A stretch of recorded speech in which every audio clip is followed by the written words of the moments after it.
Assalamu alaikum wa rahmatullahi wa barakatuh. Welcome back to another episode of Connecting with the Conversations in the Quran. You're here with Najman Sari, and I pray everybody's Ramadan is going beautifully. So here today we're going to look at again from Yusuf alayhi salam's story of Surah Yusuf, and we're going to look at his conversations with his brothers. This is in a long passage. It's from 58 to 88, and just briefly, you have a first visit to Egypt when they come, because now there's been the famine years and they have to come and find out what's going on. And so the fact that, and I'm just going to recap already from the beginning, is that the fact that they went to and fro. And I did ask one of my teachers, the other stories are just bullet points, short. Here the story with the brothers coming back and forth, they did 3 trips. And back and forth from Canaan to Egypt. So, it's not short. And the beauty is that Allah doesn't delve deeply in. There was no petrol station, there was no this or that on the highway and the trouble. Allah just snaps it all in a little bit, so we don't get the flavor of how difficult those journeys were back and forth. We're just getting the message of this happened, that happened. So through even just the reformation of the brothers that happens through humility, is also a gradual shift in the brothers. It didn't happen immediately, but so then they say actually travel is, and Allah says siru fil ard, but traveling does make you humble. You may be a big shot in your own country and everything, full of beans, full of flush, but when you're traveling and if you lose your baggage, and God forbid you lose your cards and you lose your documents, you are caught in a bit of a situation that requires a bit of humility. So anyway, so the first signs of reforms for them was that the hardship they had to endure during the famine, and that is what slowly led them to it. But so let me just try and see if I can do it in sort of order of it to happen the first time that it did. But more than on the story of the doings of 4, I just want to again connect with the conversations with Yusuf alayhi salam. And the beauty is that, at the very beginning when he was thrown in the well, I didn't do it in this series, but we've done it elsewhere, is that when he was thrown in the well, Allah told him, he said, one day you will tell them of this. And it was, where was it? When he said, sorry, if I can get to it, yes, in ayah 15, when they said, so they didn't take, they agreed to throw him to the bottom of a well, and when he was there, and we did a whole tafsir on it, that when we put him as a child, what it was feeling like, thunder and lightning. So we said, of a surety, وَأَوْحَيْنَا إِلَيْهِ لَا تُنَبِّئَنَّهُمْ بِأَمْرِهِمْ. One day you will surely tell them the truth of about this affair, this amr, what they did to you. So right now I'm going to pick up when they come in front of him. So when they came in Joseph's presence, he received them and he recognized them instantly. Okay, so when they came to him, they entered his presence. This is in ayah 58, and he knew them, but they didn't know him. So now we're going to see also the wisdom of not saying, hey, you guys, you gave me real grief and this and that. Look at the patience it needs. What we say, staying power, restraining yourself, endurance, and living it through. So he furnished them with the provisions, and he said no, and he found out enough of them. And there was another brother, so he said, well, you won't get near me unless you bring that brother of yours. Now, the wisdom and the reasoning and all of that of getting Binyamin to be with them, and by that time what their state of mind is now, not so callous and so on. And they go to their father, they say, can we take him and we'll take every care of him? He say, yeah, shall I trust you the way I trusted the other one of him? But Allah is the best one. Wallahu khairun hafiza. Wa huwa arhamar rahimin. This is another beautiful little passage that it's worth memorizing if you can, or knowing, because Allah is the khairun hafiza, He's the best, and wa huwa arhamar rahimin. And then when they saw that the stock had been returned, all the more reasons that we can go back, and they take Binyamin. He says, never will I send him with you, this is in 66, unless you promise me that you won't, nothing will prevent you other than you yourself are made powerless. So they swore, and this time, so they even promised last time they're going to take care of Yusuf alayhi salam when they didn't. So now there's already a shift that this promise he's extracted, maybe they've mellowed in their old age or whatever. And then I'm not going into the story of the advice Yaqub alayhi salam gives those sons as well, again about guidance and so on. And that's also another abusive, but I'm skipping on that because the story with the brothers and the conversations is long with Yusuf alayhi salam. So then when he came, he received his full brother to stay with him, and he said to him, don't worry, I'm your own brother, and don't grieve about what they've been doing. Then he furnished them, and then this time, last time it was he put their goods back, what they came to barter with. This time there's a cup he's put in there. And how is it? He said, we miss it. And he said, what are you missing? When they called out. And they said, we're missing a beaker. And he said, well, the brothers will say, well, we didn't come to make mischief. So now, slowly they are linking them. First said that ma jina, we didn't come tufsidu fil ard, we didn't come to make fasad on earth. Wa ma kunna, what is it that we are not sariqeen, ma kunna sariqeen, we are not thieves. That's what they're saying.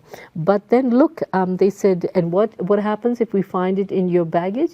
They said, well, the penalty in whose bag it's found, he should be held as a bondsman to atone for his crime.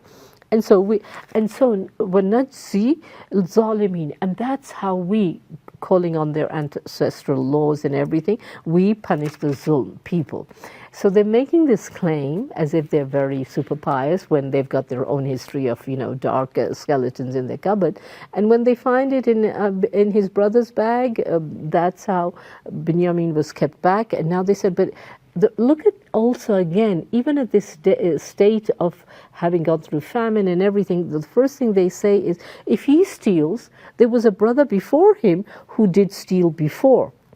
But these things Yusuf alayhi salam kept locked in his heart, revealing not the secrets to them. He simply said to himself, قَالَ أَنْتُمْ شَرٌّ مَا كُنَّا وَاللَّهُ أَعْلَمُ بِمَا تَصِفُونَ. Allah knows the truth of what you said, and you're really in a bad position. You've just made a claim on his face. They're saying, oh, but a brother before him stole as well. And they're right standing before the brother who they're claiming. And so he said, you don't know what situation you guys are in, da-da-da. You've just said this to me. And they said, and now they say, look at, this is what I want to try and get to. قَالُوا يَا أَيُّهَا الْعَزِيزُ إِنَّ لَهُ أَبًا شَيْخٌ. Our father is a Sheikh Kabir. فَخُذْ أَحَدَنَا مَا كُنَّا. Please take one of us in place of him. So now a bit of mellowing, a bit of they want to safeguard Binyamin that he can go back and one of them will stay. And he says, Maazallah, again, God forbid, no, we can't take somebody else. We found the property of Binyamin, so he's the one we're going to keep him. When they saw that he had no hope of yielding, they held a conference, and he said, well, your father took an oath from you, so I'm not going to leave, I'm going to also stay here. This is that concept of, when somebody is troubled, you say, well, it's his trouble. He can handle it all on his own. I used to look at it, immigration, at custom and something. Somebody's got the right passport, they can go through on the European line, the other can't, but you're all one family. So what do? Do you say, well, my family, you can come later, I'm off? No, you stick around with them. So that is the thing that I get, from here. And so they said, well, you did fail, so I'm not going to leave. I'm going to stay here. You go and tell them. Tell our father that your son committed theft, and we only bear witness to what we see, and we don't know anything else. So Yaqub alayhi salam again says, bal sawalat, you have made a story good enough for yourself, but what is it? Was sabrun jameel. For me, sabr is jameel. And then he turns away and he feels how sad is my grief, so on. But here, when he comes back, and they, even with him, they're still a bit, callous, and they say, you'll never forget you, so what on earth's going on? But now just to get back, by the third time they come, and the third time now when he goes back and he says look for them and look for both of them, and when he says when they come back in Yusuf's presence, they said, oh, distress has seized us, Azizo, Masanna, and we do see you, Inna Allaha Yajzil Mutasaddiqeen. To those who are charitable, you will take care of him. And I'm not finding where I wanted to say that they do say that you are such a Mohsin person, you are min al Mohsini. Yes, when he said, yes, in 78, when they first said the brother stole, and then they said, but you know, he's got a father, an old father, and one of us take one of us in his place, because inna naraka, we again see that you are from the Mohsin. So look at the irony. At one point they're blaming him of the stealing, and the other.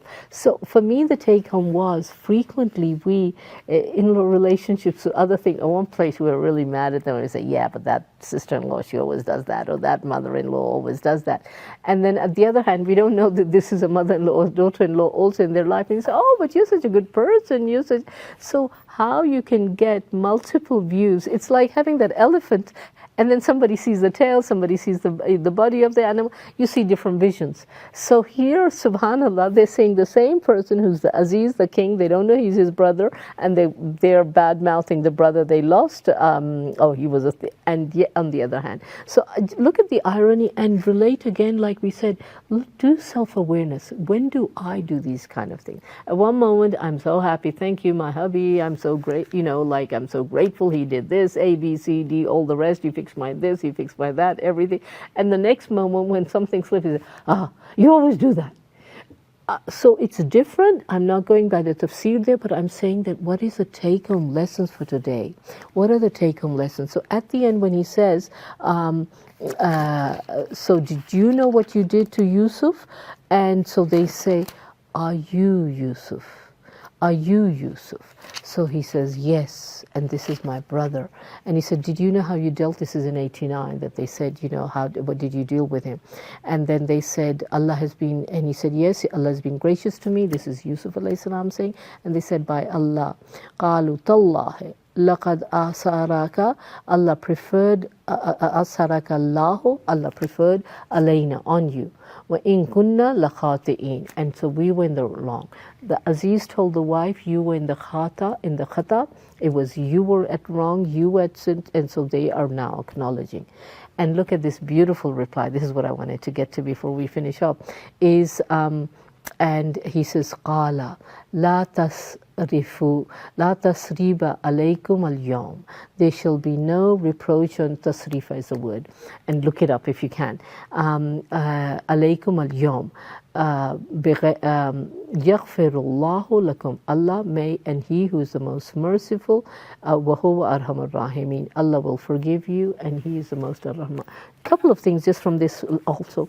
You know, when we say we'll get to Jannah, we will be told, yes, Allah forgives you for him, you're not saying your salah, this and that, but the wrongs you've done to the world, that is a scary thing. You have to clear it with them. So he sort of says no reproach. He kind of forgives them, and he says Allah also will be. So the lessons for today: forgive and let go. Whether in family disputes, workplace conflicts, societal issues, emulating Yusuf alayhi salam, and it teaches us that to forgive those who wrong us and focusing on reconciliation. Then a true leadership, do it with grace, with compassion, striving for peace rather than on revenge. And then breaking the cycles of resentment, not holding grudges perpetuates the conflict. So choosing forgiveness, we create opportunities for healing and progress. And we forgive others. Then the example, and for me the beautiful thing is that there is no blame on you today. May Allah forgive you. This is the highest level of moral character, and emphasizing forgiveness.